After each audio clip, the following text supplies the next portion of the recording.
Officer James Blake had a simple job: collect the money, keep people scared, maintain the system. It worked perfectly for years.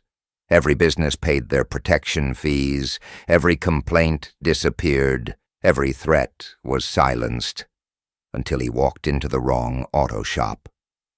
Now Harold Carter, a Vietnam vet who refused to kneel, sits in a jail cell on trumped-up charges. But Blake's about to learn what real fear feels like, because that phone call the old man made, it wasn't to a lawyer. It was to his son, Colonel Damian Carter, the ghost. And when a Delta Force commander comes home to find his father behind bars, corrupt cops are about to discover why some nightmares wear a badge. In Millbrook, justice isn't just coming, it's already here. Just before we get back to it, I'd love to know where you're watching from today. And if you're enjoying these stories, make sure you're subscribed, because tomorrow's special episode is one you definitely don't want to miss. Harold Carter wiped the grease from his weathered hands with a red shop rag, studying the engine before him with practiced eyes. After 43 years of fixing cars, he could diagnose most problems by sound alone. The 2015 Toyota Camry in his garage had a failing water pump. He'd bet his bronze star on it. Sunlight streamed through the open bay doors of Carter's auto repair, catching dust motes in golden beams. The familiar scents of motor oil, rubber, and metal filled the air. Harold had opened this shop right after returning from Vietnam, turning an abandoned building on the outskirts of Millbrook into his own piece of the American dream. Now, at 72, he still worked 6 days a week, though his joints protested more than they used to. A wall of photographs near his workbench told the story of a life well lived. Harold in his army uniform, young and proud, his late wife, Margaret, smiling beside their newborn son, Damien, awards and certificates from decades of honest work. And in the center, his most prized possessions, 2 Purple Hearts and a Bronze Star, earned in the jungles of Vietnam. The bell above the office door chimed. Harold didn't look up immediately, focused on loosening a stubborn bolt. "Be right with you," he called out, his deep voice carrying across the garage. "Take your time, old man." "We've got all day." Something in that voice made Harold's spine stiffen. He recognized the sneering tone of Officer James Blake, one of Millbrook's finest. And by finest, Harold meant most corrupt. Setting down his wrench, he turned to face his visitors. 3 police officers stood in his garage. Blake, a tall white man with close-cropped blonde hair and cold blue eyes, stood front and center. Flanking him were Officers Thompson and Walker, both wearing expressions that suggested they weren't here for car trouble. "What can I do for you, gentlemen?" Harold asked, keeping his voice steady and professional despite the unease growing in his gut. Blake sauntered forward, running a finger along the hood of the Camry and examining it with exaggerated interest. "Nice operation you've got here, Carter. Real nice. Been here, what? Not på the Undergal. 43. 43 years. Blake whistled low. That's a long time to run a business in this town. Must be doing something right. Harold watched as Blake circled the car, recognizing the predatory movement for what it was. Intimidation. He'd seen enough of it in Nam to know when someone was trying to make him sweat. "I do honest work for honest pay. Always have." "See, that's the thing," Blake said, stopping to lean against the Camry's fender. "Times are changing. Costs are going up. Insurance, regulations, safety inspections. It's getting harder for small businesses to stay afloat. Wouldn't you agree?" The implication was clear. Harold had heard whispers about this happening to other businesses in town, especially those owned by minorities. The police would show up, talk about protection fees, and make life hell for anyone who refused to pay. "I manage just fine," Harold replied firmly. "And my insurance and inspections are all up to date." Thompson, a stocky officer with a perpetual scowl, stepped forward. "Nobody's questioning that, Mr. Carter. We're here as community liaisons, making sure local businesses have the support they need." Harold had to fight back a bitter laugh. Support? More like extortion with a badge. He thought of his son Daman, wondering what he would do in this situation. But Daman was halfway around the world, doing things Harold wasn't supposed to know about. This was Harold's fight. "I fought real enemies before," Harold said quietly, meeting Blake's gaze. You're just bullies in uniform." The temperature in the garage seemed to drop 10 degrees. Blake's fake smile vanished, replaced by something ugly and raw. He straightened up, hand resting casually on his holstered weapon. "Careful, old man. That sounds like disrespecting a police officer. Could be seen as disturbing the peace." Harold didn't back down. "I served this country with honor. Earned 2 Purple Hearts and a Bronze Star. I know my rights, and I know what you're really here for." Walker, the youngest of the 3, shifted uncomfortably, but Blake just smiled, a cold, dangerous expression that didn't reach his eyes. $500 a month, Blake said flatly. "Consider it a community support initiative. Keep the neighborhood safe. Make sure nothing bad happens to your business." Harold's hands clenched into fists. "No." Blake raised an eyebrow. "Maybe you should sleep on it.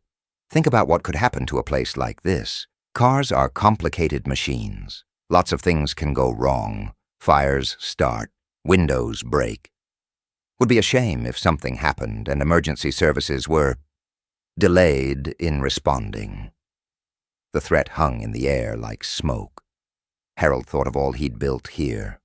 All the customers who depended on him, all the years of hard work. But he also thought of his father, who taught him that a man who gives in to bullies loses something he can never get back.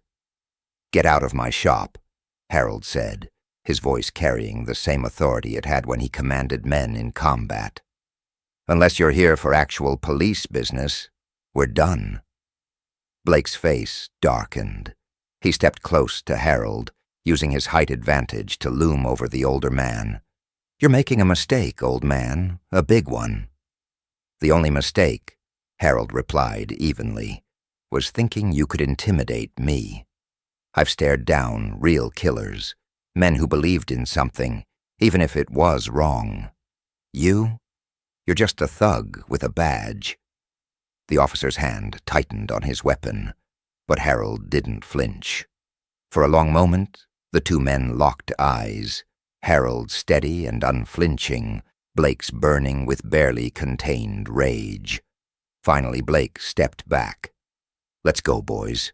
Mr. Carter needs time to reconsider his position." He turned to leave, but paused at the garage entrance. "Remember what I said about fires, old man. They can start so easily in places like this." Harold watched them leave, waiting until their patrol car pulled away before letting out a long breath. He knew this wasn't over. Men like Blake didn't take kindly to being stood up to, especially by someone they saw as an easy target. That evening, Harold closed up shop later than usual, making sure everything was secure. The sunset painted the sky in shades of orange and purple as he double-checked the locks on the bay doors. The neighborhood was quiet, too quiet. Perhaps he was just paranoid. He was heading to his truck when he noticed movement in the shadows across the street. 3 figures lurked near the abandoned warehouse, watching. Harold recognized the stance, the deliberate way they positioned themselves. Not random thugs, cops out of uniform. Instead of showing fear, Harold walked calmly to his vehicle, started it up, and drove home like it was any other day. But his mind was racing, planning. He'd need to install security cameras, maybe talk to some of his veteran buddies about keeping an eye on the place. The next morning, Harold arrived at work early, just as the sun was rising from half a block away. He could tell something was wrong. Glass glittered on the sidewalk, catching the dawn light like cruel diamonds. As he got closer, his heart sank. Every window in the shop had been shattered. The bay doors were covered in spray paint, crude messages and symbols that made his blood boil. But it was what he found inside that made his hands shake with rage. His tools, thousands of dollars worth of equipment collected over decades, had been scattered and broken. Oil had been poured over customer vehicles, and there on his workbench lay a dead rat with a note pinned to it. "Next time, it's you." Harold stood in the middle of his devastated shop, surrounded by the wreckage of his life's work. But instead of fear, he felt a cold, familiar clarity, the same feeling he'd had in the jungle when his unit was under fire. He'd survived worse, much worse. He was calling his insurance company when the health inspector arrived, a thin man with a clipboard and a smirk that matched Blake's. He immediately started writing citations. "Looks like you've got some serious violations here," the inspector said, making a show of noting the broken glass and spilled oil. "Operating in unsafe conditions, potential environmental hazards.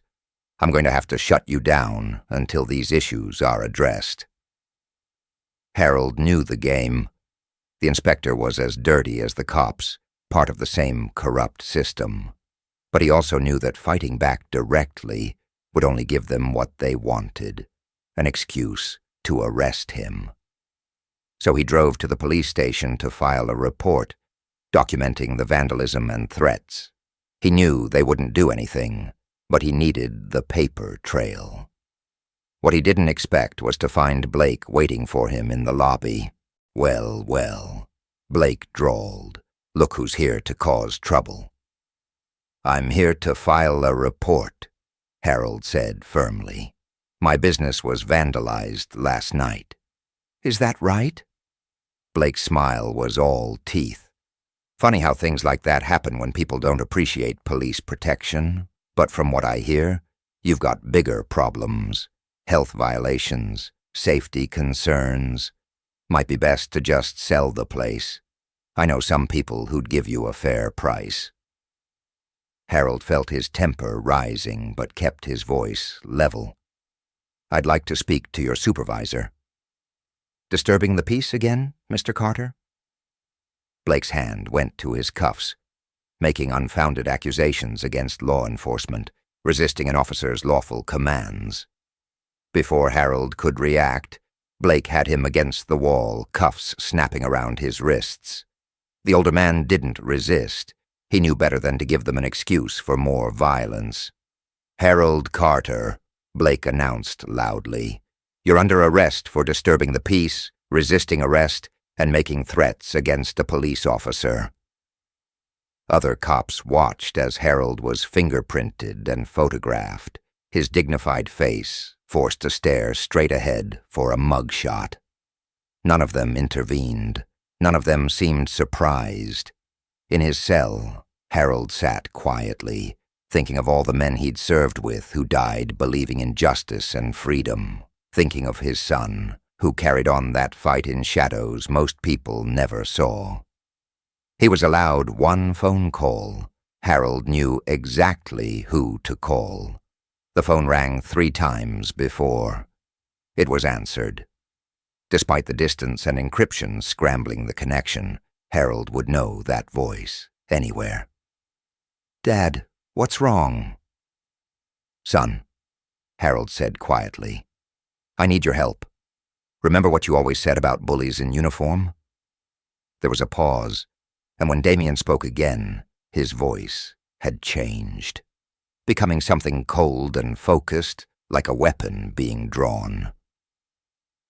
"Tell me everything." As Harold explained the situation, he could almost see his son's expression changing, could almost feel the deadly calm that he knew would be settling over Damien's features. He didn't know exactly what his son did for Delta Force, but he knew enough. Knew that the men harassing him had just made the biggest mistake of their lives. "I'll handle it," Damien said finally. "Just hang tight. And Dad?" "Yes? Don't worry about the shop. These men are about to learn what real fear feels like." The line went dead. Harold leaned back in his cell, almost feeling sorry for what was about to happen to Officer Blake and his corrupt friends. Almost. Because sometimes justice needed to wear a badge, and sometimes it needed to move in shadows. And his son was very, very good at moving in shadows. 3,000 miles away, in a classified location. Colonel Damien Carter stood motionless in the shadows of a dimly lit operations room. The air was thick with tension as his team monitored multiple screens showing thermal images of their target location. The silence was broken only by the soft hum of equipment and the occasional whispered update. Captain Sarah Williams, his second-in-command, approached with the quiet efficiency that had made her one of his most trusted operatives. "Ghost, satellite confirms minimal civilian presence. Extraction window opens in 20 minutes. Damien nodded almost imperceptibly. His team had spent months tracking this high-value target, a terrorist cell leader responsible for coordinating attacks across 3 continents. The mission was straightforward. Get in, capture the target, get out. No traces, no witnesses, no mistakes.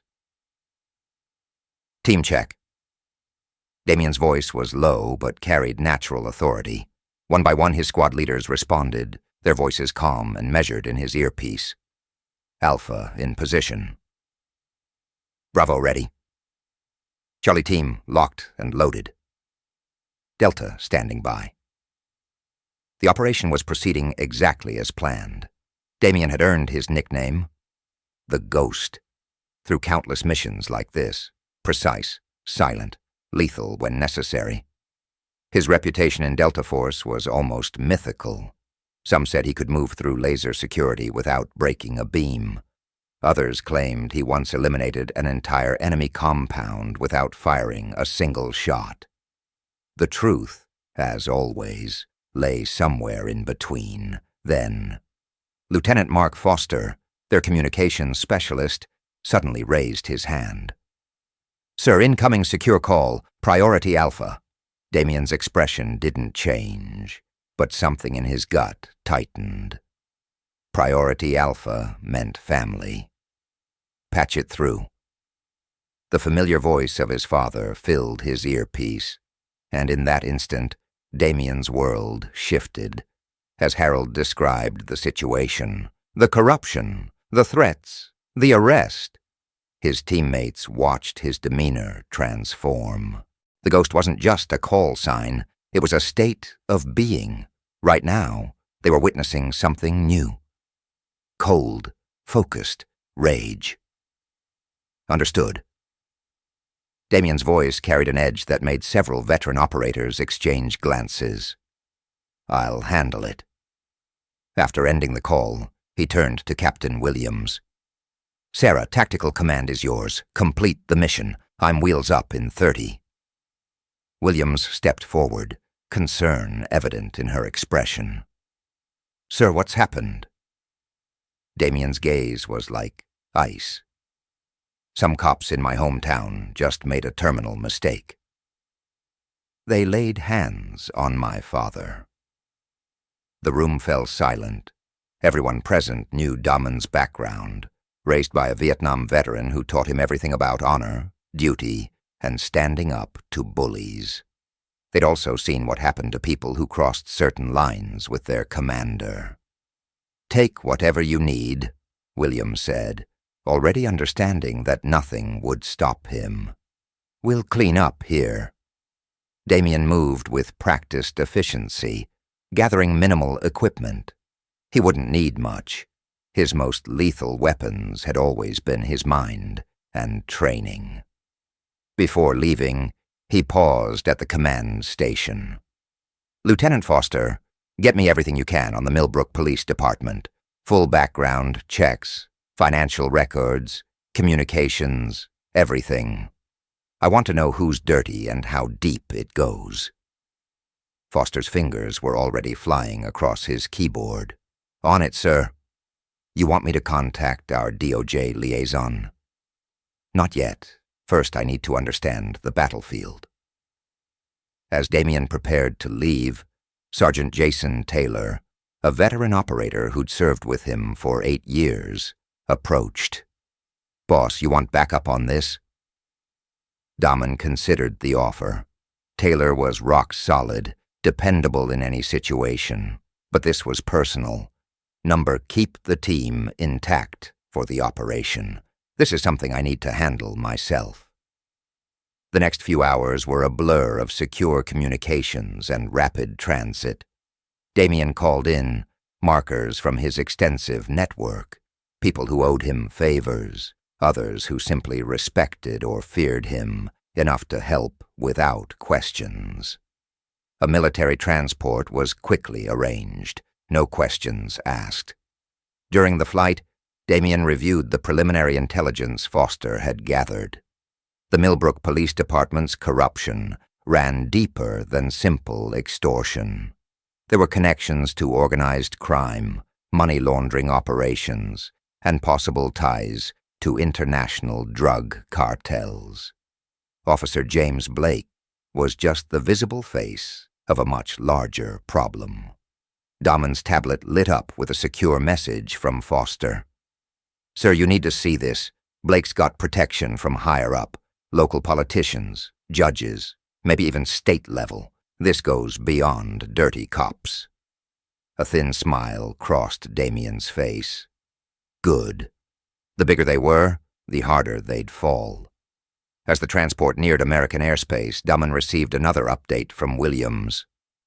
"The primary mission has been completed successfully.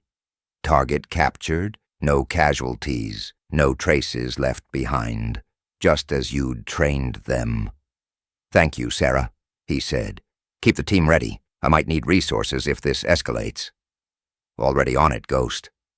Just try not to start a war in your hometown." Damon's response was cold and precise. "I don't start wars, Captain. I end them." Back in Millbrook, Officer Blake was enjoying his morning coffee, completely unaware that his world was about to change. The arrest of Harold Carter had sent the message he wanted. Nobody defied the new order in his town. The protection racket was running smoothly, kickbacks were flowing up the chain, and even the mayor was getting his cut. A young officer, Ryan Parker, knocked on his door. "Sir, we might have a situation." Blake barely looked up. "What is it, rookie?" "It's about Harold Carter's son. I was running background checks and... well, you need to see this." Blake waved him off. "Some military kid, probably pushing papers in some base somewhere. Nothing to worry about." Ryan persisted. "Sir, he's not just military. He's Delta Force, command rank. His record is mostly classified, but what I could find..." He swallowed hard. "They call him the Ghost." Now Blake looked up, irritation crossing his features. "The Ghost? What kind of comic book nonsense is that?" "Sir, I had a friend in Army intelligence. He said this guy, Colonel Carter, he's the kind of operator other special forces tell stories about. The kind of man governments call when they need something done, without leaving traces." Blake laughed, but there was a slight edge to it. "You've been watching too many movies, kid. He's just another soldier." Ryan shook his head. "No, sir. He's not. And there's more.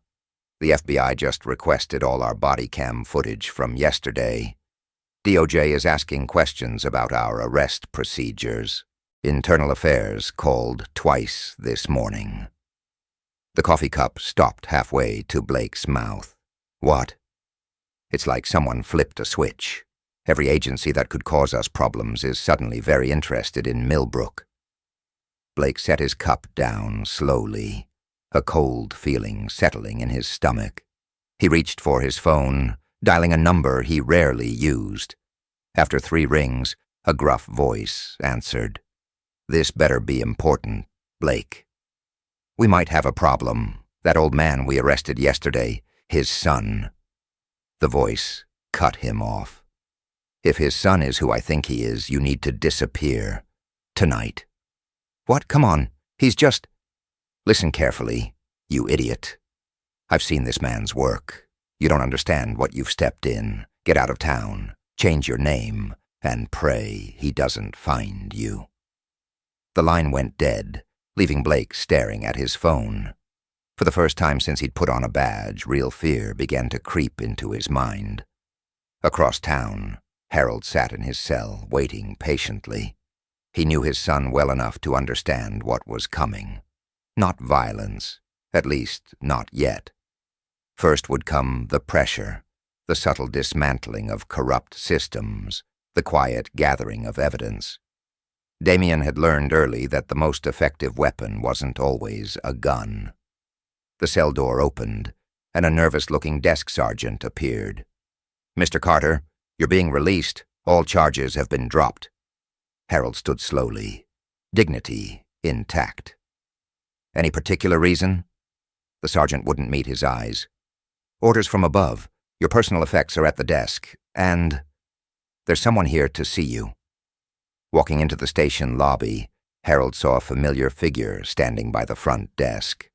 Tall, athletic, dressed in civilian clothes that couldn't quite hide his military bearing. Damien turned, and father and son locked eyes for a moment. Neither spoke. Then Damien stepped forward, embracing his father briefly but firmly. "You okay, old man?" Harold nodded. "Nothing I couldn't handle." "I know." Damien's voice carried pride and determination. "But now it's my turn." They walked out of the station together, feeling the eyes of every officer following them. Just before they left, Damien turned and surveyed the room with a predator's gaze. His eyes met Blake's across the lobby, and he smiled, a cold, promising expression that made the corrupt officer step back involuntarily. Outside, the morning sun was bright and warm. Harold looked at his son, seeing not just the decorated officer, but the boy he'd raised to stand against injustice. "You don't have to do this, son. I can handle my own fights." Damien's expression softened slightly. "You taught me never to back down from bullies, Dad. Never to let them win. Time for me to put those lessons to use." As they drove to Harold's shop, Damien was already planning. The police department's corruption was just the beginning. There would be politicians to expose, criminals to dismantle, an entire system of corruption to burn down. But first, he needed to send a message. Back at the station, Blake's phone buzzed with a text from an unknown number. "You're not the hunter, you're the prey."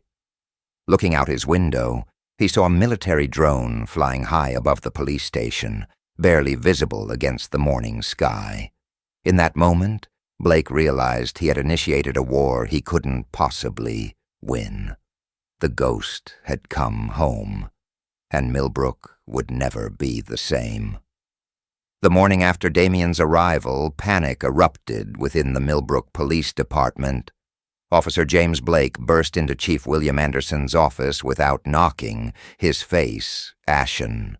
"We need to clean house, now." The police chief looked up from his computer, his weathered face showing irritation at the interruption. "Calm down, Blake. What's got you so worked up?" "The ghost is here," Blake said, his voice cracking slightly. "Harold Carter's son, and he's not just some soldier. He's a goddamn Delta Force colonel with high-level connections. We've got FBI sniffing around, DOJ asking questions, and internal affairs crawling up our asses. Anderson's expression darkened. He'd been running this department for 15 years, carefully building a network of corruption that extended far beyond simple police brutality. The protection racket was just the visible tip of a very dangerous iceberg. Get everyone on cleanup detail. I want every incriminating file shredded, every digital record wiped, and get that body cam footage from Carter's arrest deleted immediately. Across the station, officers scrambled to execute the chief's orders. Hard drives were being wiped, paper files fed into industrial shredders, and evidence logs carefully modified. The sound of destruction echoed through the building like a corrupted heartbeat. Officer Ryan Parker watched from his desk, his conscience weighing heavily. The rookie cop had joined the force with idealistic dreams of serving and protecting. Instead, he'd found himself in the middle of a cesspool of corruption. As his colleagues rushed to destroy evidence, Ryan made a decision that would change everything. Quietly, methodically, he began copying files to an encrypted drive. The body cam footage from Harold's arrest, financial records showing suspicious payments, emails discussing protection fees, everything he could access without raising alarms. His hands trembled slightly, knowing that discovery would mean more than just losing his job. Meanwhile, Mayor Thomas Gregory sat in his luxurious office, finishing a phone call that made him increasingly uncomfortable. Yes, I understand the severity. No, we can contain this. I'll handle Carter personally. He hung up, sweat beading on his forehead, despite the cool air conditioning. The mayor had built his political career on carefully managed corruption. Every month, hundreds of thousands of dollars flowed through various community improvement programs, money that found its way into offshore accounts and private pockets. The police department was just one piece of his criminal empire. Gregory picked up his phone again, dialing a number he rarely used. "Marcus, we need to meet now." An hour later, the mayor sat in a private room at the Sterling Club, facing Marcus Davidson, the regional boss of the syndicate that really controlled Millbrook.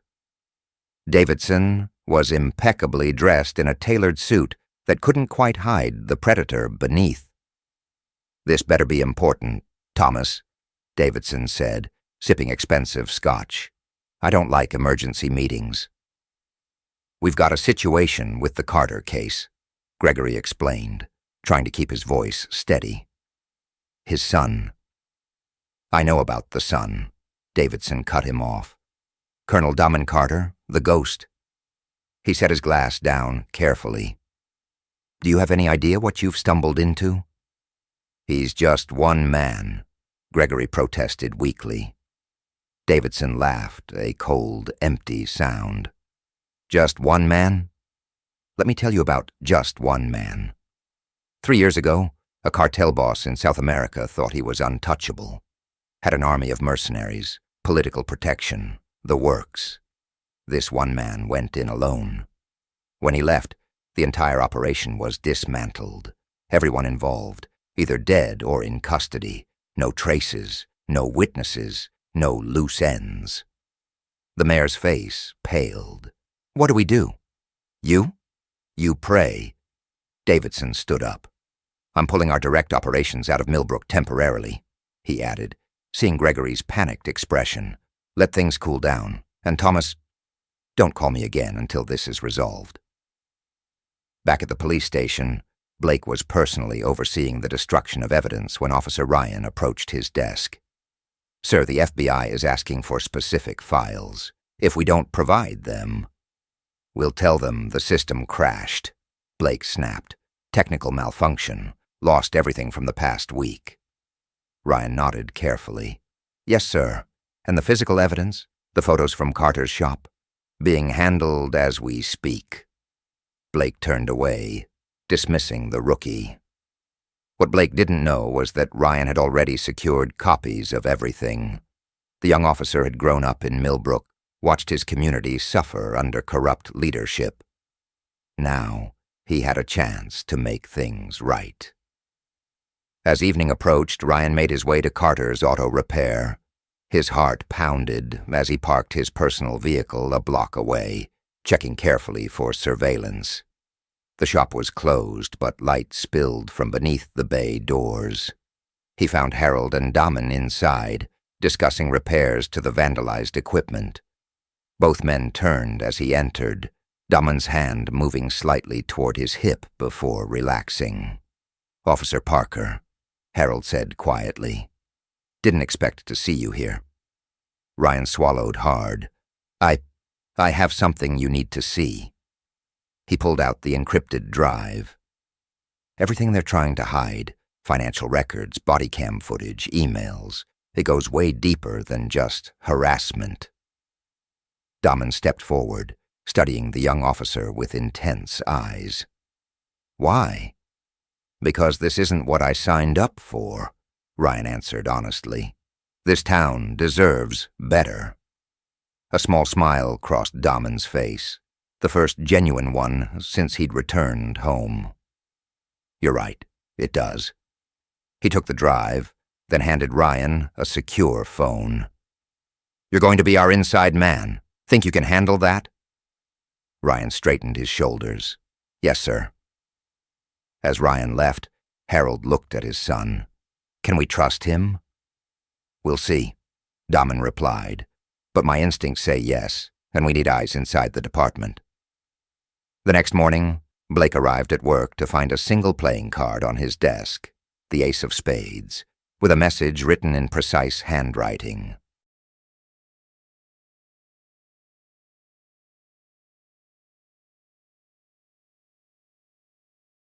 "I know everything." His hand shaking, Blake grabbed his phone to call the chief, but the line was already ringing. "Anderson." "Chief, we've got a problem. The ghost." "Get to my office now." The chief's voice was tight with stress. "And Blake, make sure you're not followed." When Blake entered Anderson's office, he found both the chief and Mayor Gregory waiting. The mayor looked like he hadn't slept, his usually immaculate appearance showing signs of strain. "It's worse than we thought," Gregory said without preamble. "The syndicate's pulling out. They say Carter's too dangerous to risk direct confrontation." Blake scoffed. "He's not superhuman. We've got over 50 armed officers." "Shut up," Anderson cut him off. "You don't get it. This isn't about firepower. Carter's got federal connections, high-level ones, one phone call from him, and we could have every alphabet agency in Washington crawling through our files." "Then we make sure there are no files to find," Blake insisted. "We've been cleaning house." "Too late," a new voice said from the doorway. All three men turned to find Daman Carter standing there, as if he'd materialized from thin air. None of them had heard the door open. Blake's hand moved toward his weapon, but Daman's cold smile stopped him. "I wouldn't," Daman said. "Really wouldn't." "This is a private meeting," Anderson started to say, but Daman cut him off. "Know what I find interesting?" He held up a phone, playing a video of Blake and his officers vandalizing Harold's shop. "How many cameras did you miss?" "See, while you were destroying evidence, I was gathering it. Every bribe, every threat, every criminal connection. It's all documented." Gregory stood up, trying to project authority. "Now listen here." "No, you listen." Daman's voice was soft, but carried an edge that made them all fall silent. "Right now, every major federal agency is receiving files detailing your operation, the protection racket, the money laundering, the drug trafficking, everything. But you've got a choice." He looked at each man in turn. "Cooperate. Turn state's evidence. Help us clean up this town. Or," he smiled again, and it was like watching a shark bare its teeth, "I start dismantling your lives piece by piece. And trust me, gentlemen, you won't enjoy that process. Before any of them could respond, Damen was gone, leaving behind only a lingering sense of dread and 3 more playing cards, all aces of spades. The mayor was the first to break the silence. He's bluffing. He can't have everything. As if on cue, their phones buzzed simultaneously. Each man found himself looking at damning evidence of his own crimes, photos, videos, financial records, all meticulously documented. "Jesus," Blake whispered. Anderson reached for his bottom drawer, where he kept an emergency phone, one that connected him directly to their syndicate contacts. But when he opened it, he found only another playing card and a note. "They can't help you anymore." Outside, Damen walked calmly to his vehicle, speaking quietly into a secure comm unit. "Lieutenant Foster, release the first wave of evidence to the feds. Let's see how they handle the pressure." "Already done, sir," Foster replied. "FBI is moving on their local informants. Department of Justice is preparing indictments. It's starting to unravel." "Good. Keep monitoring their communications. I want to know the moment anyone breaks ranks." Back in the station, Ryan watched as the corrupt officers began to panic. Some were already removing personal items from their desks, others making frantic phone calls to lawyers. The house of cards was starting to collapse. A senior detective approached Ryan's desk, looking nervous. "Hey, rookie. You were on duty the night we processed Carter's arrest, right? Did you happen to keep any unofficial copies of the paperwork?" Ryan maintained a carefully neutral expression. "No, sir. Everything went through normal channels." The detective cursed and walked away. Ryan waited until he was alone before sending a coded message through his secure phone.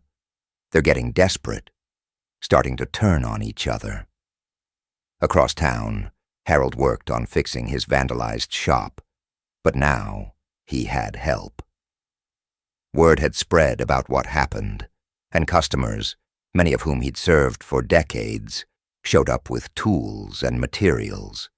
It was a small act of defiance against the corrupt system that had terrorized them for so long. Damen watched from across the street, feeling a mix of pride and determination. His father had stood his ground, inspiring others to find their courage. Now it was time to show Millbrook what real justice looked like. He made one final call.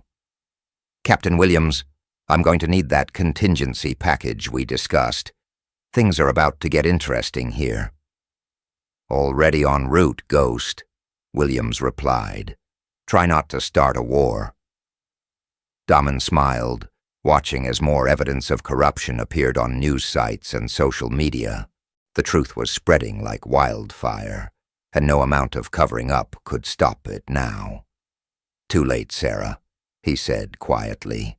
"The war's already started. They just don't know they've lost yet." That evening, as the sun set over Millbrook, the police station was in chaos. Files continued to disappear, but for every piece of evidence they destroyed, 2 more seemed to surface. The corrupt officers were running out of options, and they knew it. In his office, Chief Anderson stared at his computer screen, watching his years of careful corruption crumble around him. He had one last card to play, a private security firm with experience in handling difficult situations. But as he reached for his phone, it lit up with a message. "Think carefully about your next move, Chief. Remember, you're not the hunter anymore." Anderson looked out his window at the darkening sky, where a military drone hung silently.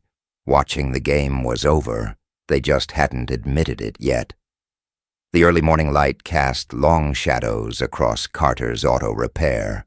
As Damen surveyed his father's shop, the vandalism had been mostly cleaned up, thanks to loyal customers who'd rallied around Harold. Fresh paint covered the graffiti.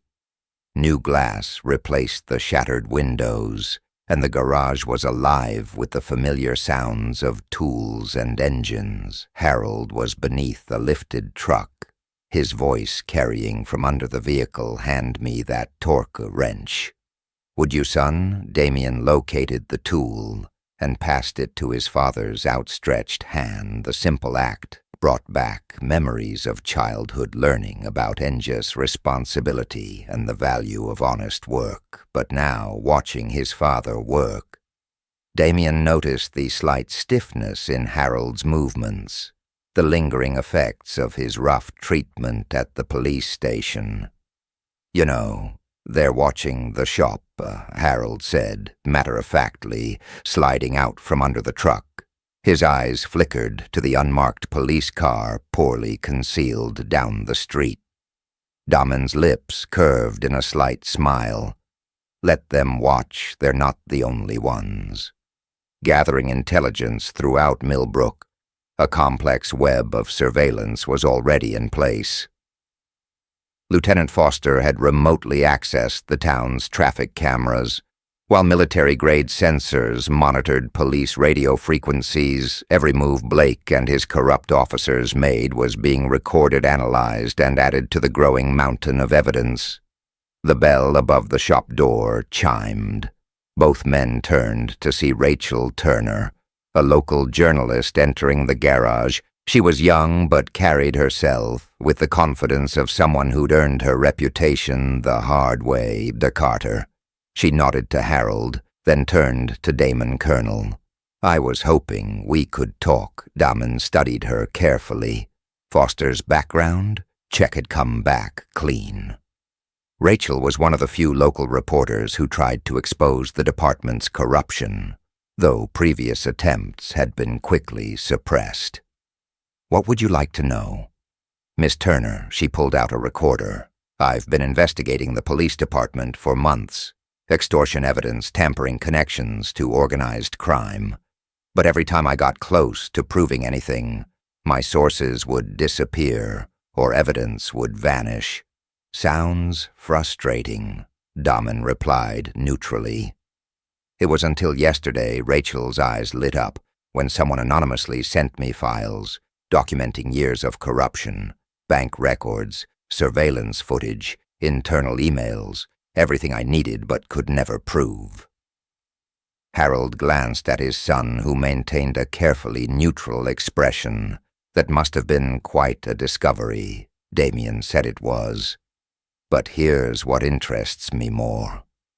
Rachel leaned forward. "The day after you arrive, in town, federal agencies start investigating corrupt officers. Panic. The syndicate pulls out, and now somehow all this evidence surfaces. That's quite a coincidence, wouldn't you say?" Before Damon could respond, the shop's phone rang. Harold answered it, his expression growing Sir IOUs. "It's for you," he said to Damon. "Someone named Foster." Damon took the phone, listening intently. His face hardened. "When keep monitoring, I'll handle it." He hung up and turned to Rachel. "How would you like an exclusive story, Miss Turner? Something bigger than routine corruption. I'm listening." The police chief just had a very interesting meeting with a private security firm, the kind that doesn't ask questions and doesn't leave witnesses. Damien's voice was calm, but his eyes had taken on a dangerous gleam. "I think they're about to make their first mistake at the police station." Chief Anderson sat across from two men who looked military but definitely weren't. Their suits were expensive, but cut to hide shoulder holsters, and their eyes constantly scanned the room. Professionals assessing threats and exits. "We understand. You have a problem that needs solving," the older one said. His accent was Eastern European. "Possibly Serbian. We can help, but it will be expensive." Anderson pushed a thick envelope across his desk. "Half now, half. When it's done, I don't want to know details. I just want—" Carter gone. The younger man picked up the envelope, thumbing through its contents. "It will look like an accident, very clean, very professional. But we need information, his routines, security measures, weaknesses. He stays at his father's shop most days. Anderson provided minimal security, mostly cameras. He seems to work alone. The Serbian smiled thinly, overconfident. This will be simple. What none of them knew was that every word was being recorded. Tiny devices planted throughout the station captured the entire exchange while satellite surveillance tracked the mercenaries' vehicles. That afternoon, Damien walked into the police station alone. Officers tensed as he moved through the building, his presence like a predator. Among prey, he walked straight to Blake's desk, where the corrupt officer was attempting to appear busy. Officer Blake Damien's voice carried across the suddenly silent room. "I faced better men than you, and they're all gone." Blake tried to maintain his composure, but sweat beat it on his forehead. "Is that a threat?" Colonel No Damin smiled. Just a historical observation." He placed a file on Blake's desk. "You should review this." It's quite illuminating. Inside the file were photos. Blake meeting with syndicate members, accepting payoffs, orchestrating the vandalism of Harold's shop. But it was the last photo that made Blake's blood run cold. His daughter's college dorm room, taken that morning. "Just so we're clear," Damon said softly, "I can reach anyone anywhere, remember that, before you make any more poor decisions." As Damien left, Blake's phone buzzed. It was Anderson meeting now. "Bring everything we have on Carter in the chief's office." Blake found Anderson and Mayor Gregory huddled over reports. The mayor looked like he hadn't slept in days, his usual polished appearance showing signs of strain. "The contractors are in position," Anderson said. "Without preamble, they'll move tonight." Blake shifted uncomfortably. "Sir, maybe we should reconsider if something goes wrong." "Nothing can go wrong," Gregory snapped, "because if Carter isn't stopped, we're all going down. The feds are closing in. Our accounts are being frozen. We need this handled." Now none of them noticed the small red light blinking under Anderson's desk. Another of Damien's surveillance devices, capturing every word as evening approached Harold's shop. Prepared to close for the day, Rachel Turner had spent hours interviewing both Carter men, building a story that would shake Millbrook to its core. As she left, she noticed unmarked vans positioning themselves around the neighborhood. "They're here." She texted to the secure number Damien had given her inside the shop. Damon checked his phone and smiled. Everything was proceeding exactly as planned. He'd identified the mercenaries hours ago, former Serbian special forces now working as contractors for the highest bidder, good but not good enough. "Dad," he said casually, "why don't you head home early? I'll finish up here." Harold looked at his son knowingly. "You sure about that?" "Positive. Just stay inside tonight, no matter what you hear." After Harold left, Damien moved with practiced efficiency. He killed the main lights but left one dim bulb burning in the office, a clear target for anyone watching. Then he settled in to wait, every sense attuned to his surroundings. The attack came just after midnight.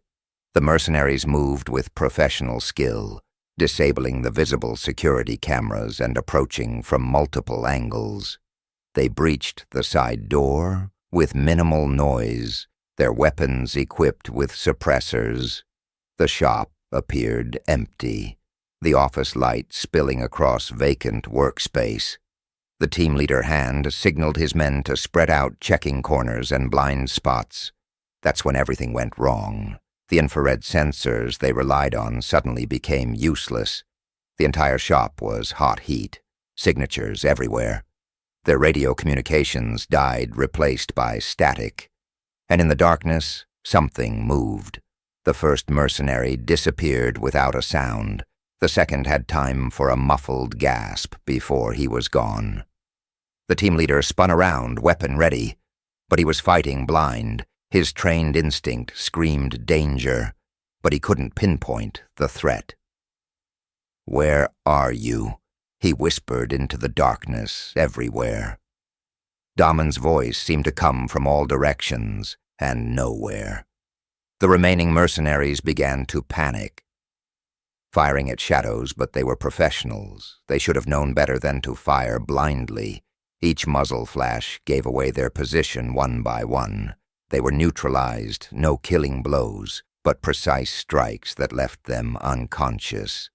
The team leader found himself alone back against a wall, heart pounding. A shape materialized from the shadows directly in front of him. Before he could react, his weapon was gone, and an iron grip held him immobile. "Tell your employers," Damon said softly, "that the next team they send won't be leaving at all across town." Anderson paced in his office, waiting for confirmation, when his phone finally rang his hand. Shook as he answered it. "Is it done?" No, an accented voice replied, thick with fear. "It's not. We're out. Double the money. Triple, it doesn't matter. We won't move against him again." The line went dead, leaving Anderson staring at his phone in disbelief. On his desk, a new message appeared on his computer screen. Strike one by morning. Rumors spread through Millbrook like wildfire. Stories of an elite hit squad taken down by a single man. Police officers requested transfers, fearing what might come next. The mayor didn't show up for work, and Chief Anderson's office remained locked. Rachel Turner's story hit the local news and was quickly picked up by national outlets. The evidence was irrefutable. The narrative, compelling a corrupt system, exposed a Delta Force operator defending his father. Justice finally coming to a small-town officer. Ryan watched it all unfold from his desk, providing regular updates through his secure phone. The station was in chaos, with officers either rushing to make deals with federal investigators or desperately trying to cover their tracks. Blake sat at his desk staring at the photo of his daughter, knowing he had a decision to make when his phone rang. He already knew who it would be. Officer Blake Damon's voice was calm. "I believe it's time we had a real conversation about the future of Millbrook's police department.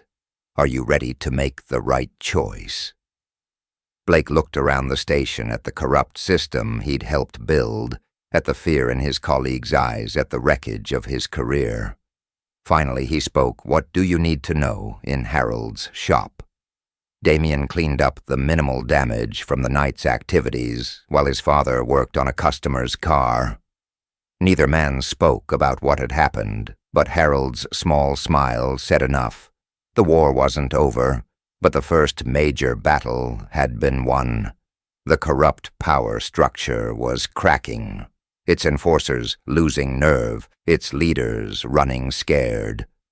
But did Damien knew the hardest part was still to come, because somewhere in Millbrook, desperate men were planning desperate measures, and when cornered animals strike, they strike without mercy or restraint, looking out at the morning sun rising over his hometown. Damon welcomed the coming storm. After all, storms were what he did best the morning after the failed mercenary attack.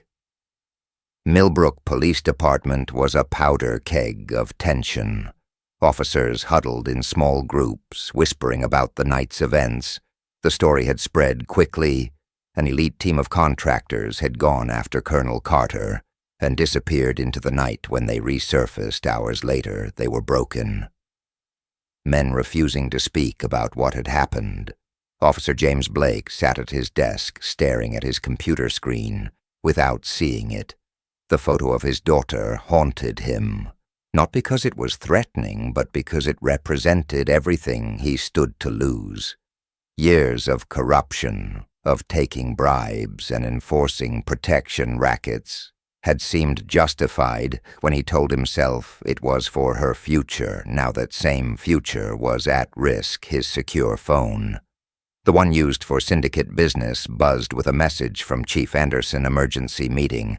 Evidence room. Now the evidence room had become their Dao war room.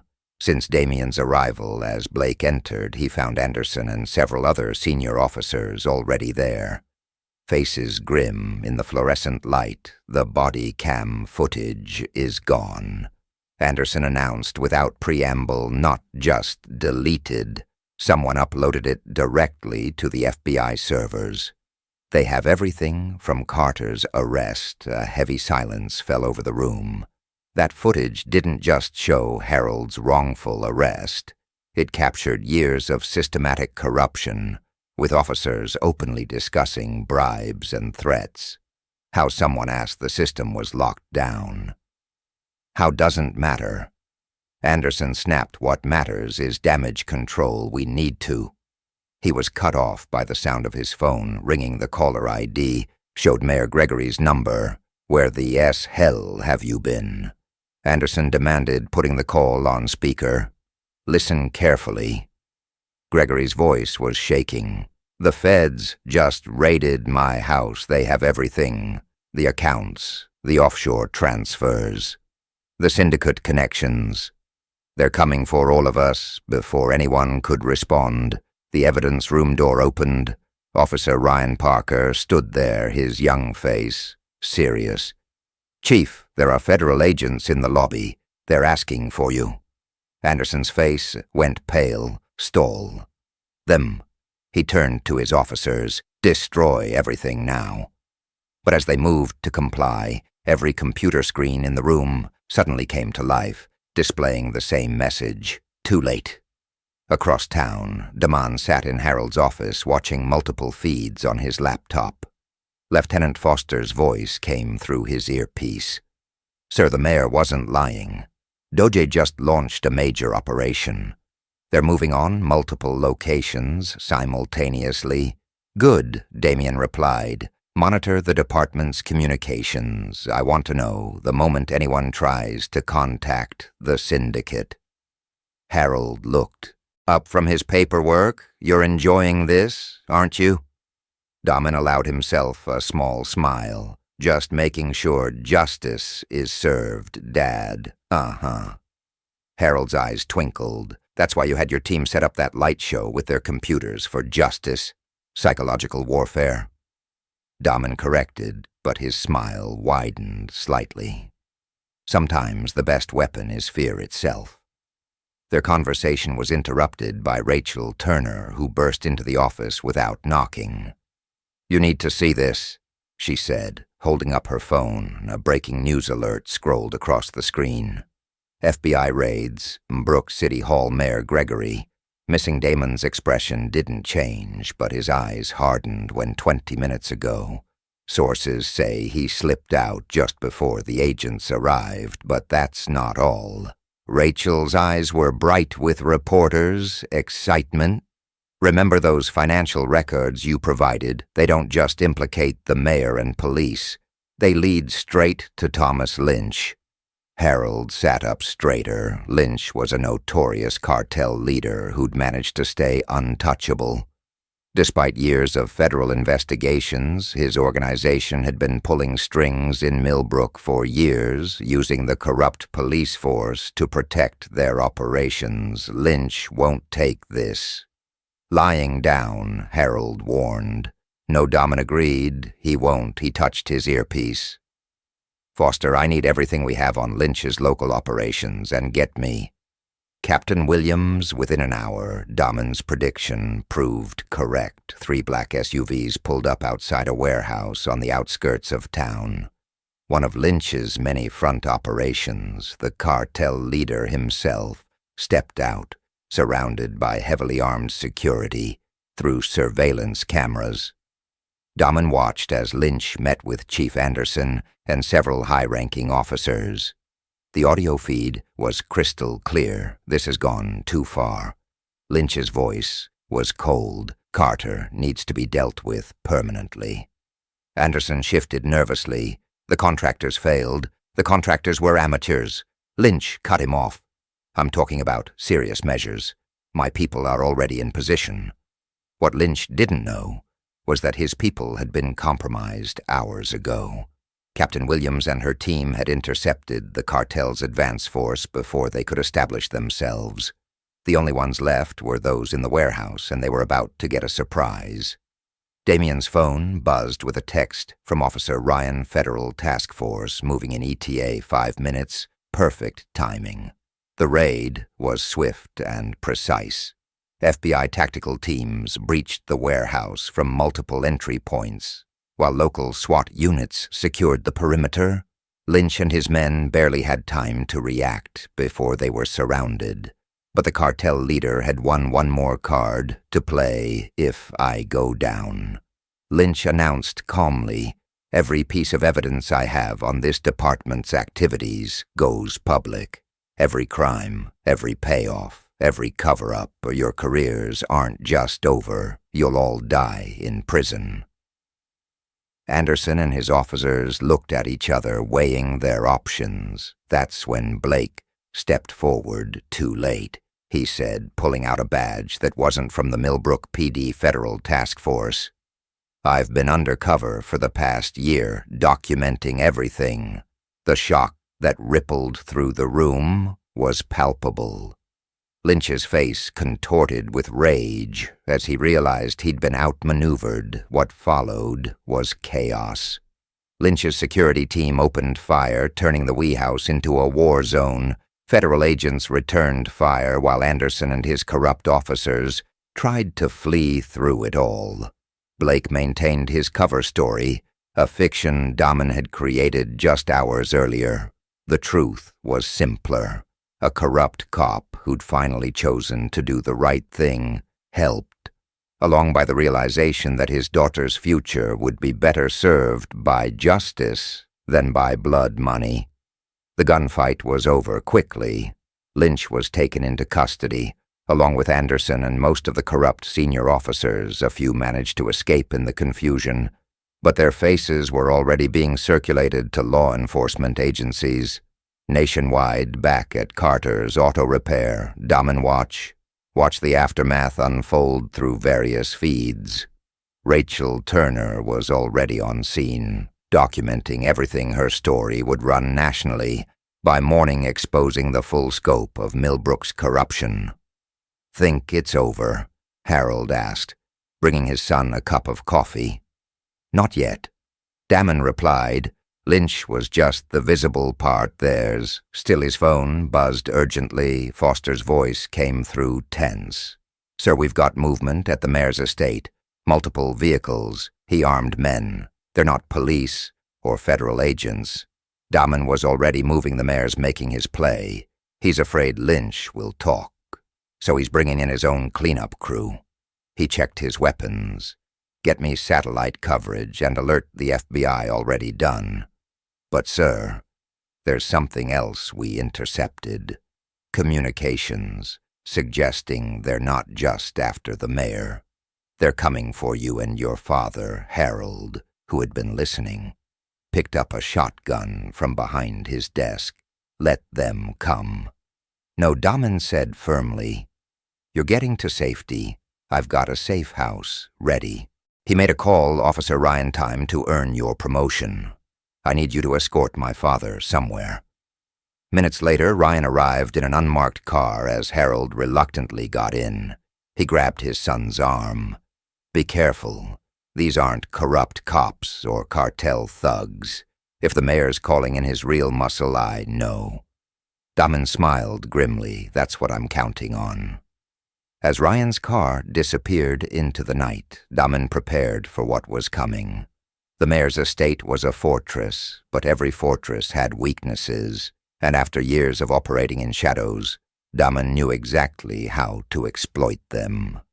He touched his earpiece. "One last time. Foster, get me everything on the estate security system and tell Captain Williams to prepare for contingency plan. Delta already on at Ghost. But, sir, these guys are serious players. Ex-military, special forces background. Good, Daman?" Voice was cold. "Then they'll appreciate what's about to happen at the mayor's estate." Gregory paced nervously.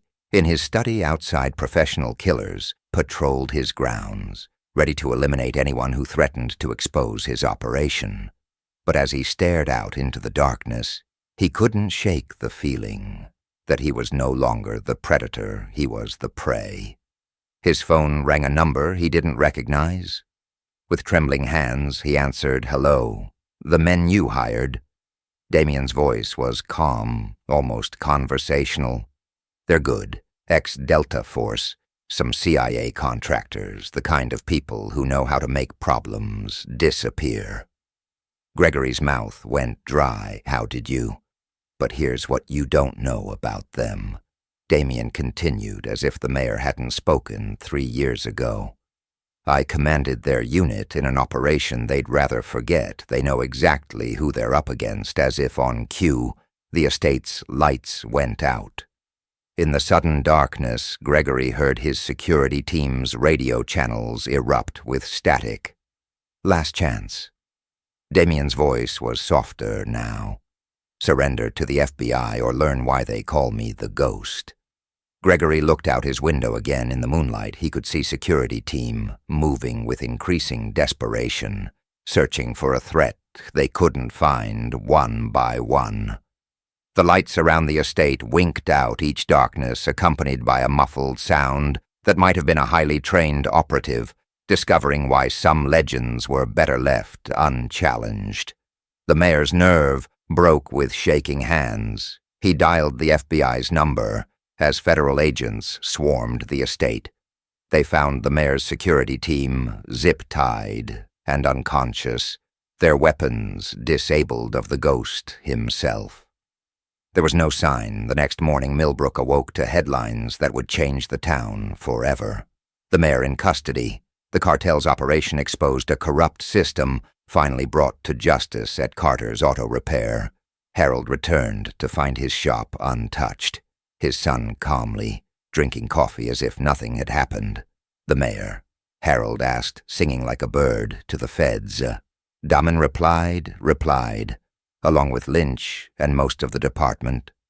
Harold nodded, then smiled. "You missed a spot." "By the way, when you were cleaning up after taking down the mayor?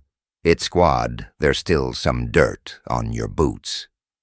Damon looked down at his immaculate footwear, then back at his grinning father. Very funny. But as they both knew, the smile didn't last long because despite their victories, the biggest threat was still out there. The syndicate that had pulled the strings from the shadows wouldn't take this defeat lightly. The storm wasn't over. It was just beginning. Mayor Thomas Gregory sat in a federal holding cell, his expensive suit wrinkled and his composure shattered. For the past hour, he'd been watching a parade of his former associates appear on the small television mounted in the corner, each one rushing to make deals with prosecutors. The empire he'd built was crumbling and paranoia was setting in. A guard appeared at his cell. "Your lawyer here," but when the door opened, it wasn't his attorney who entered. Damon Carter stood there wearing a visitor's badge and a slight smile that made Gregory's blood run cold. "You can't be in here." The mayor stammered, "Actually, I can." Federal consultant status has its privileges. Damien sat down across from him. "We need to talk about the syndicate." Gregory's face went pale. "I don't know what your Alexander White F. Damon said quietly. That's who you really answer to, isn't it? The man behind everything. The one even Lynch was afraid of. The mayor's reaction confirmed everything. His hands began to shake and sweat beaded on his forehead. "You don't understand. If I talk about White, I'm dead. He has people. Everywhere," had Damien corrected. Past tense. "Your protective network is gone, Mr. Gregory. The only question is whether you want to go down with it." Before the mayor could respond, alarms began blaring throughout the facility. Red lights flashed in the corridors as guards rushed past the cell. Damien's phone, buzzed Lieutenant Foster's voice, came through. "Sir, we've got a situation. Someone just tried to access the mayor's cell block. Professional team. military-grade equipment, White's cleanup crew. Daman nodded, right on schedule. Gregory grabbed the bars of his cell. "You have to protect me. They'll kill me. That's the plan." Daman agreed, "unless you tell me everything right now." The mayor broke for the next 20 minutes. He poured out details about Alexander White's organization, the legitimate businesses that served as fronts, the politicians on the payroll, the international connections that made his syndicate untouchable outside the prison. White's team discovered why attacking a facility containing a Delta Force operator was a terminal mistake. Captain Williams and her unit had been waiting, and the resulting takedown was swift and silent clear. Williams reported through Daman's earpiece, 6 hostiles neutralized, no casualties, good. Daman turned back to the mayor. "Your friend White just lost another team ready to finish your story." Across town, Officer Ryan Parker sat in a secure FBI command post, helping federal agents map out the syndicates, network his knowledge of local operations, combined with the mayor's confession, was painting a picture that stretched far beyond Millbrook. The scale of this is incredible. Special Agent Sarah Matthews said, studying the evidence board, White's organization has tentacles in 12 states, police departments, judges, politicians, all compromised. Ryan nodded, and Millbrook was just a small part of it, a testing ground for their methods. His secure phone buzzed with a message from Damian Witz, making his move be ready in his penthouse office 50 meters away. Alexander White received news of the failed prison hit with characteristic calm. The silver-haired man had built his empire through patience and calculation. Not emotional reactions. Send the video, he instructed his security chief. Minutes later, every digital billboard in Millbrook began playing the same footage, surveillance video of Harold Carter's shop showing the old man working alone. The message was clear: White could reach anyone anywhere. But Damian had anticipated this the moment the billboards changed. Foster activated their countermeasures. Every screen went dark, replaced by evidence of Witt's crimes, photos, documents, banking records, the syndicate's secrets played out of across the city for all to see. Impressive, White admitted, watching the chaos unfold. The ghost lives up to his reputation. He turned to his chief of security. Implement protocol. Zero burn. Everything throughout the region, White's organization, began self-destructing. Files were shredded, hard drives, wiped, witnesses eliminated, but they were too late. Everything was already copied, documented, and in federal hands at Carter's Auto Repair. Harold watched the digital warfare play out on nearby screens. You knew he'd try something like this. Men like White are predictable, Daman replied, checking his weapons. They think technology gives them power. They forget that every system has weaknesses. His phone buzzed again. Captain Williams. "Sir, we've got movement. Multiple vehicles heading toward Millbrook. Professional operators have heavily armed Whites, not burning everything." Daman realized Hyun's launching a full assault. He wants to make an example of us. Harold reached for his shotgun, but Damian stopped him. "No, you're getting out of here. Ryan's waiting with a tactical team." "The hell I am." Harold protested. "This is my fight, too." Dad Damian's voice softened. "You taught me to stand up to bullies. Now let me finish what you started before." Harold could argue further. Rachel Turner burst into the shop. "You need to see this," she said. Holding up her phone on the screen, a live news feed showed chaos erupting across the city. Witt's men were moving in, engaging in running-gun battles with federal agents. "This is their endgame," Daman said. "They're trying to create enough chaos to cover their escape." He touched his earpiece. "Foster track every vehicle entering or leaving the city. Williams, coordinate with FBI tactical teams. No one gets through." The next hour was pandemonium. White's operators, realizing they were trapped, began taking hostages. Police scanners crackled with reports of armed men barricaded in buildings, demanding safe passage. But Damien had prepared for this too. Every member of his team had trained for urban warfare and hostage rescue. One by one, White's men found themselves outmaneuvered and outgunned in his penthouse. White watched his forces crumble for the first time in decades. Real fear began to creep into his eyes. He turned to his remaining security detail. "Get the helicopter ready, sir." His chief of security looked uncomfortable. "Our pilots, they're not responding on the buildings." Helipad 2. Unconscious pilots lay zip-tied next to their sabotaged aircraft, another piece of Damien's plan falling into place. White's phone rang. He didn't recognize the number, but he knew who it would be. "You've cost me a lot of money, Colonel Carter," he said. Trying to maintain his composure, Money. Damon's voice was cold. "Is that what this is about for you? I'm talking about justice for every person your organization has hurt, every life you've destroyed." Justice White laughed harshly. "You're a soldier. You understand power that all this world respects, no?" Damon replied. "I understand duty, honor, things you abandoned a long time ago. Look out your window."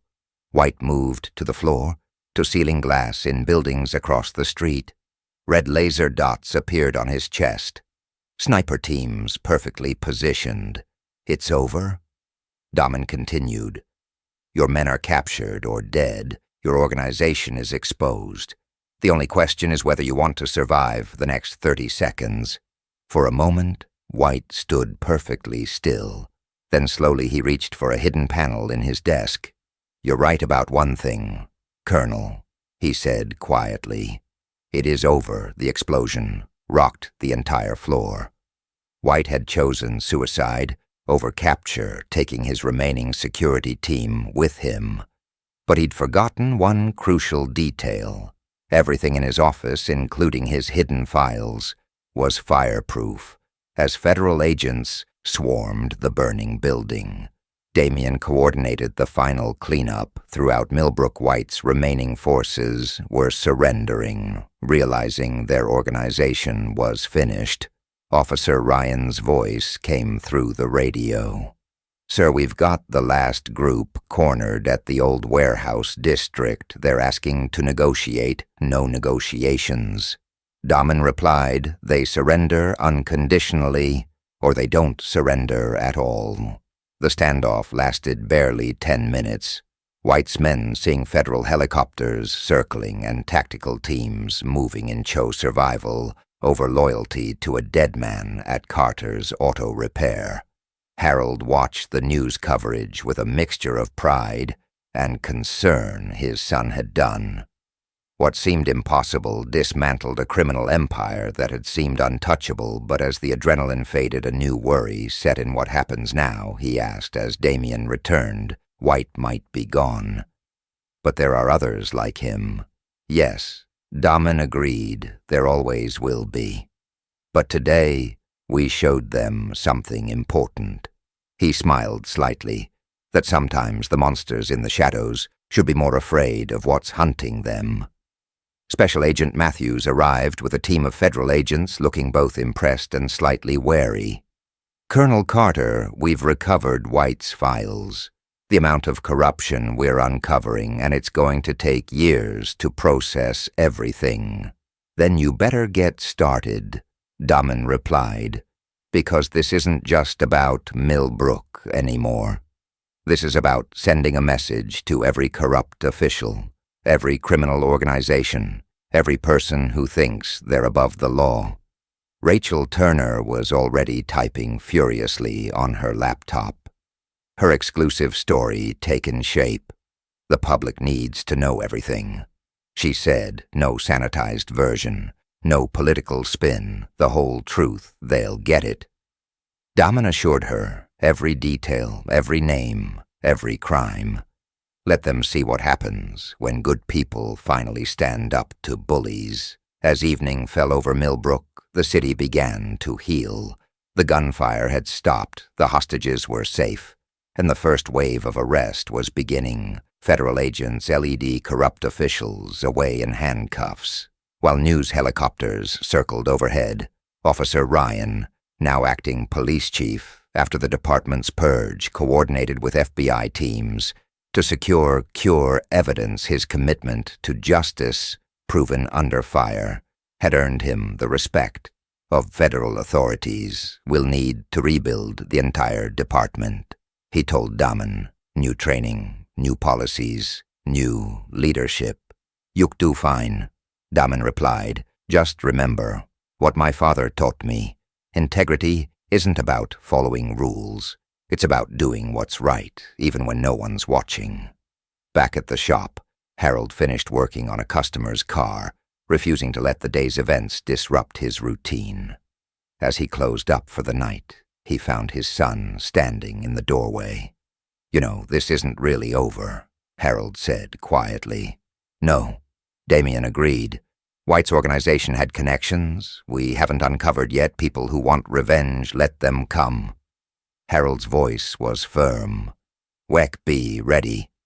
Damon looked at his father, the man who taught him about courage, about standing up to evil, about never backing down from a fight worth fighting. "Yes," he said softly, "we will."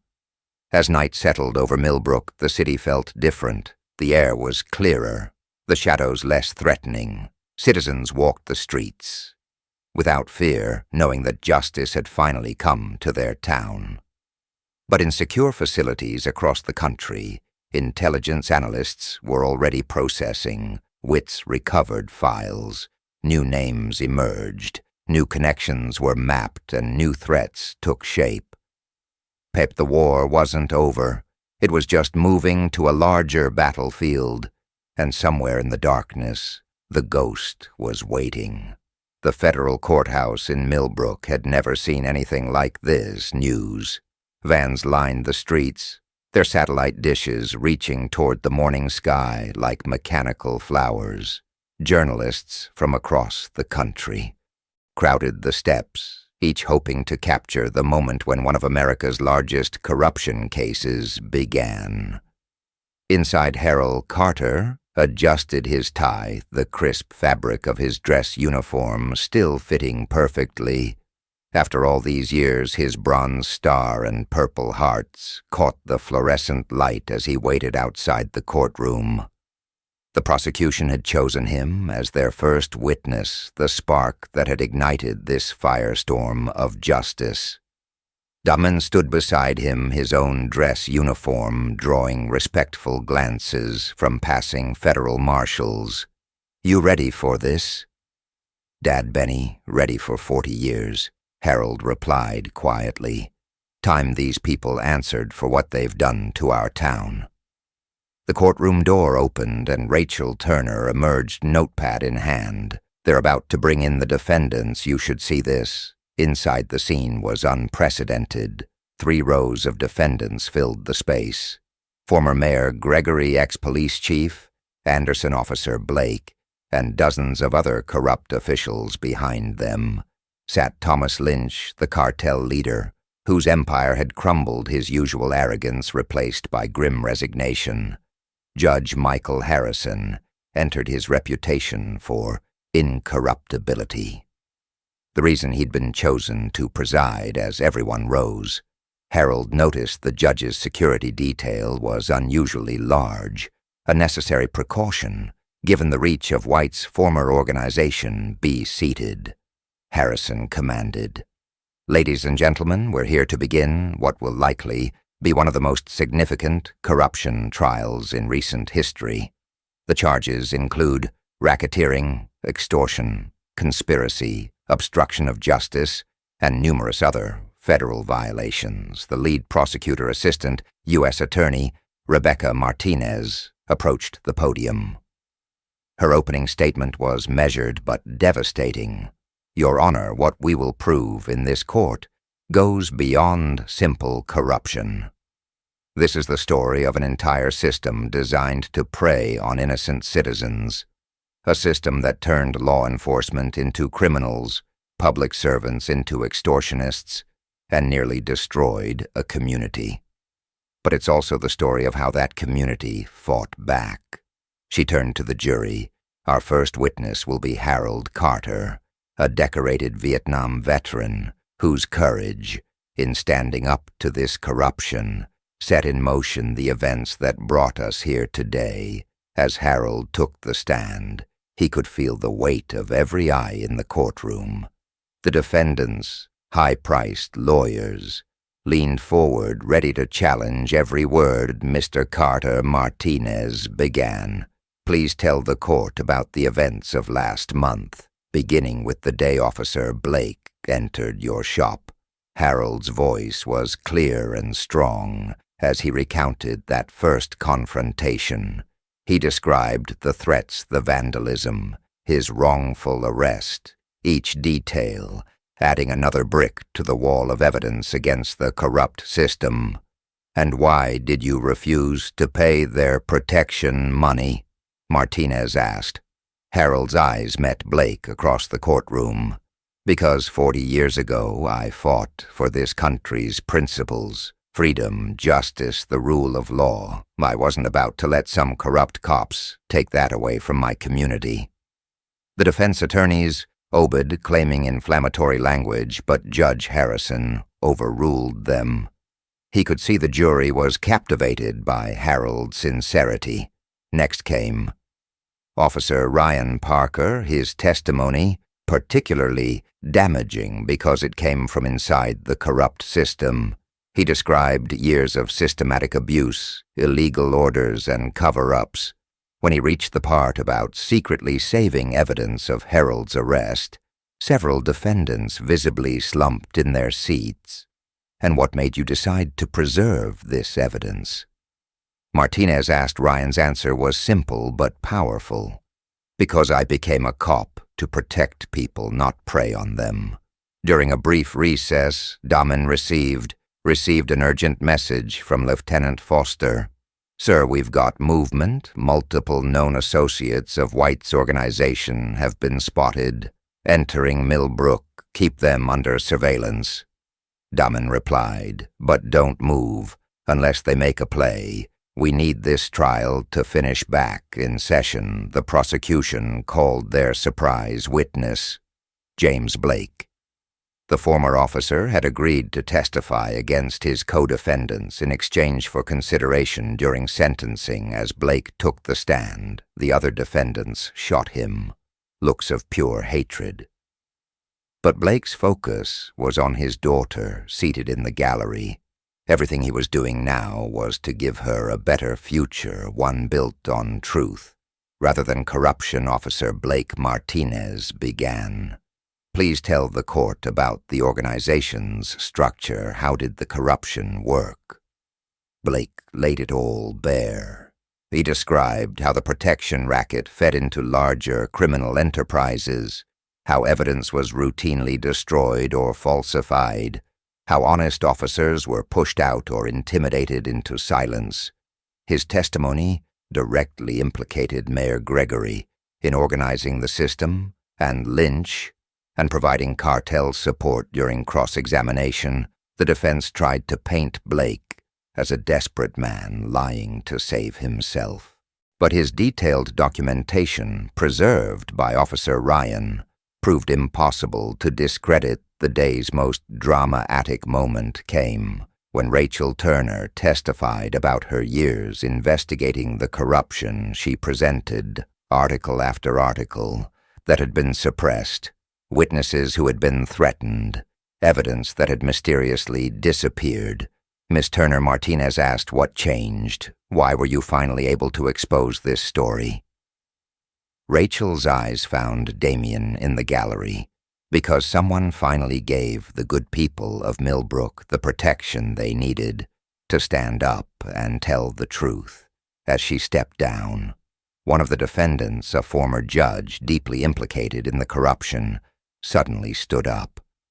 This is a waste of time. Everyone in this room knows what's really going on. This whole trial is a sham, Judge. Harrison's gavel cracked like a gunshot. One more outburst like that and you'll be removed from this courtroom. The former judge sat down, but not before shooting a meaningful glance toward the gallery. Damen noticed and touched his earpiece. Foster, that's signal was meant for someone. Check the courthouse perimeter within minutes. Foster reported back multiple armed individuals taking positions around the building. They're good. Using crowds as cover. Have Williams and her team ready? Damien instructed, but hold position. Let's see their play first. The trial continued.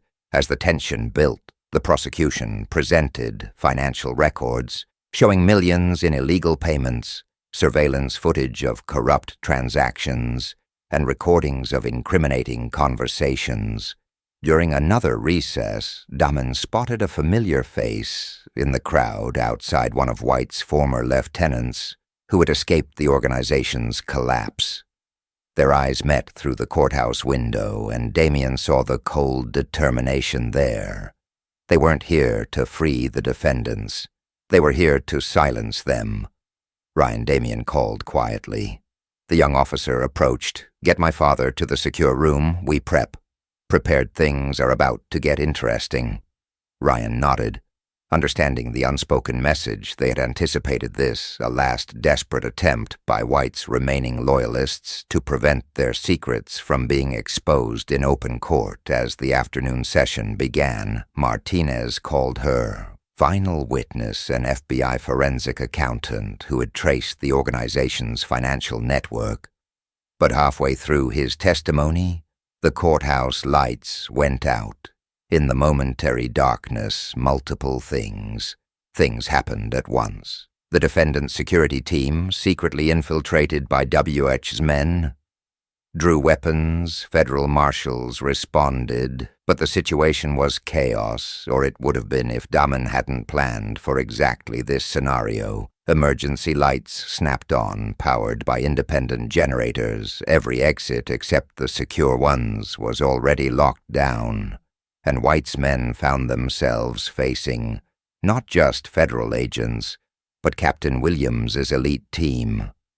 Strategically positioned throughout the building, the attempted attack was over in minutes with minimal shots fired and no casualties. When the main power returned, the would-be assassins were in custody, and Judge Harrison was calling the court back to order, as if nothing had happened. Nice.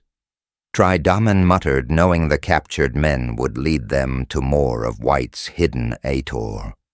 The trial resumed with increased security over the next few hours. The full weight of evidence against the corrupt system became overwhelming. Financial records, surveillance footage, witness testimony. It all painted a picture of systematic corruption that had nearly destroyed a town. When the prosecution rested their case, the defense team seemed deflated, their attempts to discredit. Witnesses had failed their claims of evidence. Tampering fell apart under scrutiny. Even their arguments about procedural violations were systematically dismantled.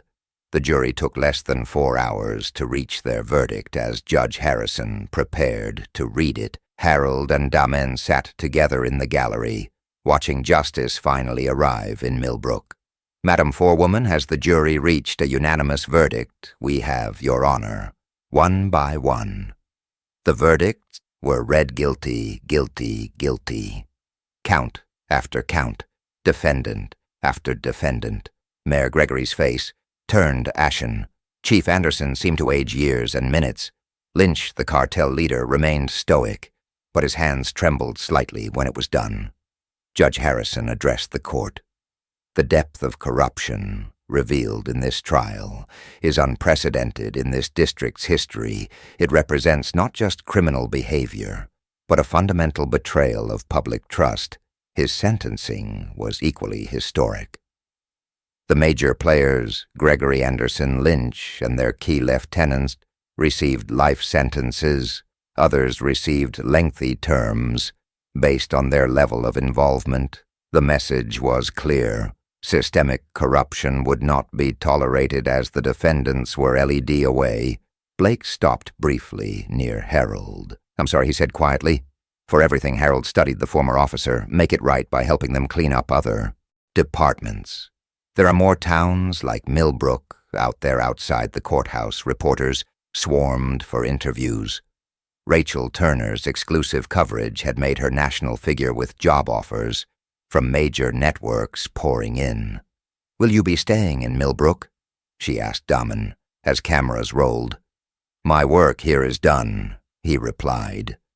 "But the real heroes are people like my father, Officer Parker, and every citizen who stood up and said enough. They're the ones who keep this town honest." Later that evening, Harold and Daman sat in the auto shop, sharing a quiet moment as the sun set on a changed Millbrook. "You did good," son Harold said, simply. "We did good." Damien corrected, "Everyone who stood up, who told the truth, who refused to be intimidated, they're the ones who really won this fight." His phone buzzed a message from Foster about White's remaining network, about other towns needing help, about battles yet to be fought. Harold saw the look in his son's eyes. Another mission. There's always another mission. Dad always. Another bully who needs to learn that justice isn't just a word, it's a promise. As night fell over Millbrook, the town felt different.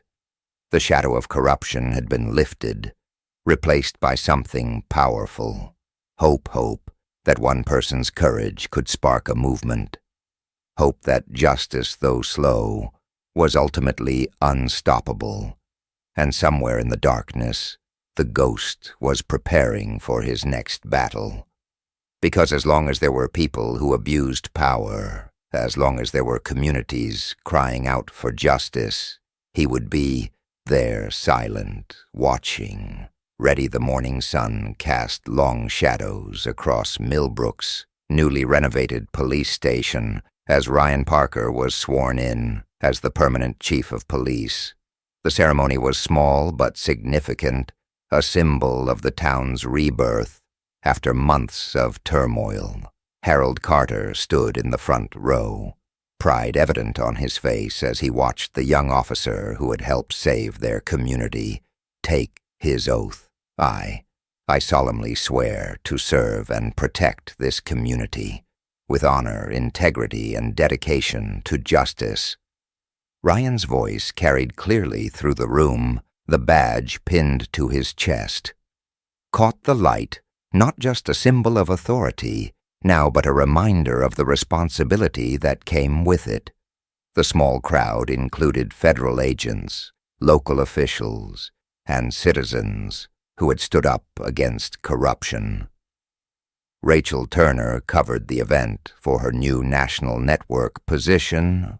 Though she still maintained her local connections, her exposure of the scandal had earned her a Pulitzer nomination. After the ceremony, Harold found himself sharing coffee with Ryan in what had once been Chief Anderson's office. The space had been completely renovated, erasing the physical remnants of corruption while preserving evidence of the department's history, including photos of officers who had died serving honestly. Over the years, strange being on this side of the desk, Ryan admitted, "Keep thinking about everything that happened here." Har nodded. "The important thing isn't what happens, and son, it's what happens next." Their conversation was interrupted by Ryan's new deputy chief, Sarah Mitchell, a veteran officer recruited from a neighboring state with a spotless record and a reputation for integrity. "Chief, you need to see this." She handed him a tablet displaying security camera footage from the town's outskirts. A convoy of unmarked vehicles had been spotted moving through neighboring counties, their occupants matching descriptions of known syndicate operatives. "They're testing our defenses," Ryan said quietly, "seeing if Millbrook's still vulnerable." Harold's expression hardened. "Have you contacted?" Damien, already? Done, Sarah replied. But there's more we've intercepted. Communications, suggesting this isn't just about revenge. They're afraid. Afraid. Harold raised an eyebrow. What happened here, it's spreading. Other towns are starting to resist. Corrupt officials are being exposed. The syndicate's losing control. And they think if they can reclaim Millbrook, they can stop the movement. Ryan's phone buzzed with a text from Damon, in position. Let them come across town. Harold's auto shop had become more than just a business. It was a symbol of resistance, attracting customers from hundreds of miles away who wanted to support the man who had stood up to corruption. Harold had hired 2 new mechanics to handle the increased workload. Both veterans like himself, but today the shop was closed. Harold had sensed something coming, the same instinct that had kept him alive in Vietnam. He watched through the windows as unmarked cars cruised past their occupants, trying too hard to look casual. His phone rang a secure line Damien had set up. "Dad, you seeing our visitors hard to miss." Harold replied, "These boys aren't as subtle as they think. They're not trying to be. This is about sending a